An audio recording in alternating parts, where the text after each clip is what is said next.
You ever do everything right? You follow the plan. You do exactly what you're supposed to do, only to watch it all just completely blow up in your face?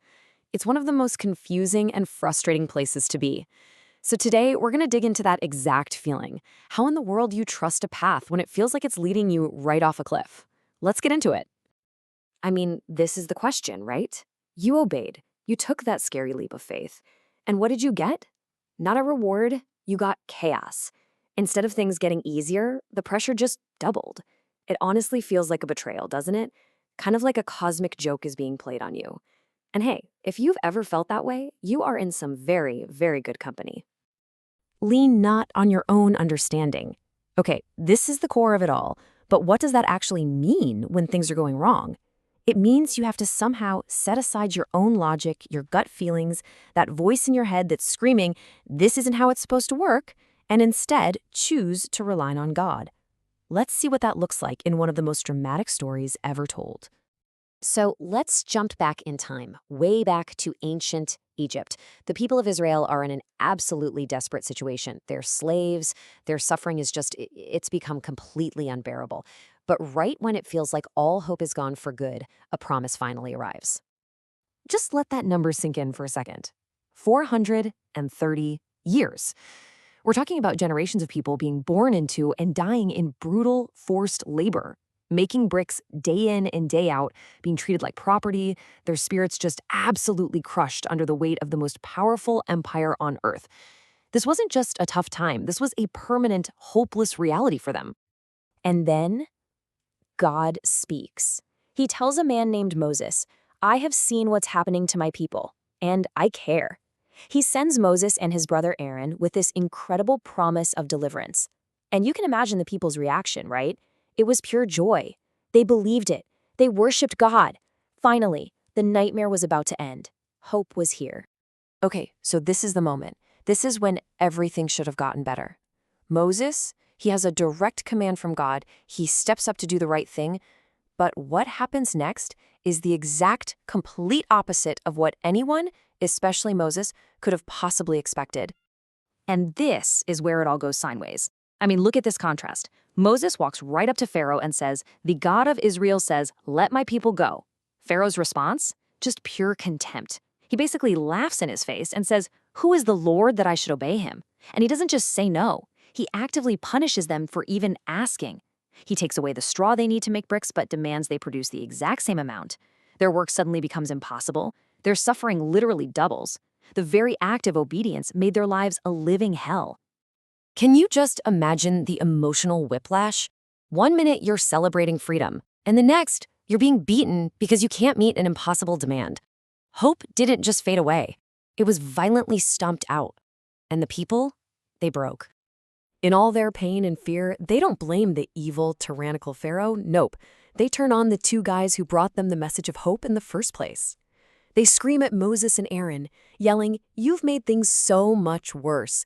You basically just handed Pharaoh a sword to kill us with. They're so terrified that they attack their own would-be saviors. And it wasn't just the people losing it. Even their leader, Moses, was at his breaking point. He goes straight to God, and this isn't some polite, formal prayer. It is a raw, honest accusation. Lord, why did you do this? Ever since I talked to Pharaoh like you told me to, he's just hurt them more, and you haven't rescued them at all.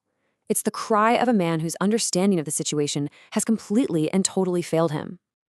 Moses' question is our question, isn't it? Why?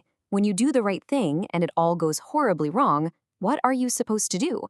Well, this ancient story doesn't just leave us in despair. It actually gives us a really practical way to think about these moments in our own lives. Does any of this sound familiar? Maybe a friend completely misunderstands your good intentions and gets angry. Or you pray and pray for healing, but the sickness just doesn't go away. You study your heart out for a class, but your grades are just awful. In those moments, our own logic, our own understanding, it just whispers poison in our ear, doesn't it? It says, just give up. Be angry. This is pointless. God clearly isn't helping you. That's the exact same crisis Moses was facing. And here is God's answer, not just for Moses, but for us. My thoughts are not your thoughts, and my ways are not your ways. He actually explained to Moses that all of this, even Pharaoh's cruelty, was part of a much bigger plan to show his power in a way no one could deny. And that is so crucial. What looks like a total disaster from our limited ground-level view is often a necessary step in his perfect and, yes, sometimes completely incomprehensible plan. So what do? How do we hang on when our understanding just isn't enough? Well, here are 4 really practical things to remember. First, remember God's faithfulness in the past. He always keeps his promises.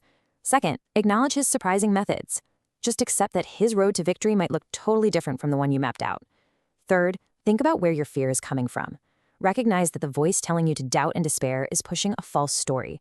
And finally, pray for patience. Ask for the strength to just wait for his timing, not force your own.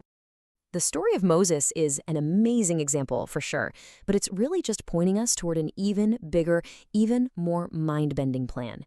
The ultimate example of a God whose ways are definitely not our ways. Just look at this. When Jesus showed up, people were expecting a savior like a new Moses, but, supersized. A powerful king who would finally overthrow their Roman oppressors. They wanted a military hero, a show of brute force. And what did they get? A humble servant who washed feet. A man who suffered, was betrayed by his friends, and was executed by the very empire he was supposed to conquer. From every possible angle, it looked like the ultimate tragic failure. And the Bible is brutally honest about this. It says right here, the message of the cross is foolishness to the world. To the smart, logical, powerful people of that time and ours, it made 0 sense. A savior who gets crucified, that's a contradiction. It's an absurdity. But right there, in that apparent foolishness, in that moment of what looked like absolute weakness, that's where the true power of God was unleashed. So here's the bottom line. Our own salvation, the very foundation of our faith, is the ultimate proof that God's plans defy human logic. The greatest victory in the history of the universe looked to everyone watching at the time like the most horrible defeat. God used the moment of ultimate despair to achieve our ultimate salvation. And that brings it all right back to you, right now. And whatever situation you're in that just makes no sense, where you did the right thing and it all got worse. The path forward is incomprehensible. You have a choice to make. Are you going to lean on what you can see, what you can figure out, what your frustration and fear are screaming at you? Or will you choose to trust the one whose thoughts are so much higher than yours, the one whose greatest victories often come disguised as defeats? The choice is yours.